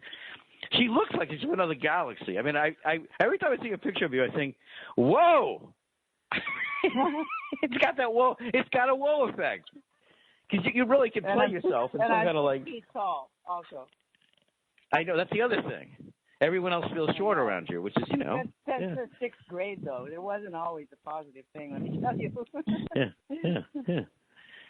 You know what? I love the way you hold power. You hold power for the planet and people that exemplifies the highest level of yielding, of yin and yang. I mean, you're so generous and wondrous, and giving and tuned in. It's just it's not like some people think power is about being just dominating or having an attitude what's interesting about you is you don't come independent of the degrees and the credentials and all you don't carry that and bring it in the room. Who you bring in the room is your listeningness, is your beingness. And it's like, so another person could be in a room with you and feel they have the space to discover and breathe with you. That's a wonderful thing. I want to go out and give out the websites here. For your mystical dog needs, thank you. For your deeply, deeply, lovingly welcome. Highest part of my day is always our sessions. Work here, Glenn. I've just been led here by the great mystery to help you heal. Well, we're leaving. You know what Gail says to me? Listen, she says, Glenn, no matter what the test reveals, we could heal it. She goes, relax and do it. And I'm thinking, no doctor has ever said that to me, ever. Yeah, it's like I'm sweating bullets. Like, okay, what's the test say? To every problem, there's a solution. There's a solution to every problem. Yeah. Yes. All right, here I go. Sure. I'm going to do the dog mystic. So the dog mystic, Sherry Marquez. Okay. So beyond the obvious concern, she can help you. She's a practical mystic. She has practical solutions for the concerns you have. So the things that you're concerned about, behaviorally, the physical things. But here's the thing. She's going to help you bridge this other level, too. So it's not just at the level of the problem. She's going to help you in a way you could have a relationship with your dog that's telepathic, that allows you to have this experience of brain plasticity. What dog trainer has taught you to have a relationship that's about brain plasticity, where you become smarter and more in tune? And you know this intuitively, what I'm talking about. So intuitively, if you want a dog mystic that's practical, that help you become and have this easier, masterful relationship with your dog, where you feel the love. Like last week, Sherry told us, spend 5 minutes a day. Let the dog just love you. Just receive that. Receive that love that's there in your being and your cells. The cells, the thing I could tell you the day the miracle by the dumpster with Gail is I felt in my cells I was safe in a way I hadn't been before. Dogs will do that. They'll kind of bring the safety to you if they want to give it to you. So I think one of the things, Sherry, we got to keep sharing is the dog mystic is how do people allow the wonder that's there to be there and then amplify. So give out your website, give out your contact. I want to just have people take a pause here. She's going to be at our next Vibrant Speakers Summit in Burlington, Vermont. All right. Yes, I am. My name is Sherry Marquez. I am the Dog Mystic. My website is smartpawsdogtraining.com, and my phone number is 954-816-9070. I am here to help as many animals and people as possible, just to bring peace to the home and keep dogs in their forever home. So that's my mission. Wow. Awesome. Beautiful. Thank you. Gloria, go one more time, Gloria. One more time for the remote healer. Oh, I am the remote healer. Yeah. So, and I want to tell folks, it happens very quickly. Very, very quickly. Remote healing seems to have a power of its own that allows me to get into the body more quickly than hands-on. So situations are resolved even more quickly with remote healing, regardless of what it is. I was telling Glenn that yesterday I worked on a dog remotely that had a lipoma, and within 10 minutes that lipoma that had been there for years and years and years on a 20-year-old dog resolved. It was like no evidence of lipoma. So it happens really quickly. I love that too. So, yes, please feel free to contact me. I do respond. It's my website is drgloriakaye.com. That's it. Thank you. I just want to say, if you guys ever need a logo that's artfully and creatively done, where you feel the logo represents you at the deepest level, and Lisa doesn't even know I'm going to say this, because she does such creative work. I just want to say that on my website, vibrantliving.network.com, I dreamed and I visioned a specific logo, because in September we're going to start the Vibrant Matchmaking, Beyond dating to relating, beyond dating to relating. And I needed a logo, and that was my birthday presents from Lisa. So when you guys see that, it was Lisa's heart and her gift, her talent that made that logo and just melted my heart. It was my best birthday, probably gift ever. So it's on my site, the under my relationship section. And Gail, why don't you do this? I want to keep practicing doing Tony. Hi. Yeah. It's a tuning thing. I haven't given up. This is one of my new characters. Tony, hang in there with me, all right? It's coming. I feel it. I thought you could lead the audience into a little meditation or awareness on the way out today. That's what I wanted to do. The mystical 6 foot of the Amazon mountains, yet Harvard professional medical doctor could lead people with the vibrant thought of the vibrant awareness of the day for the weekend leading to our next program. First of all, I totally love you so deeply. Thank you. And everybody else on the team, you guys are just parts of my heart. So go ahead. It's you, Gail. All you. Actually, I gotta say, I'm UCLA professor. Okay. So what did I give you? Right. I gave you Stanford? You gave me Harvard, but that's okay. But, oh, shucks. Well, come on. Don't be fussy. It's both.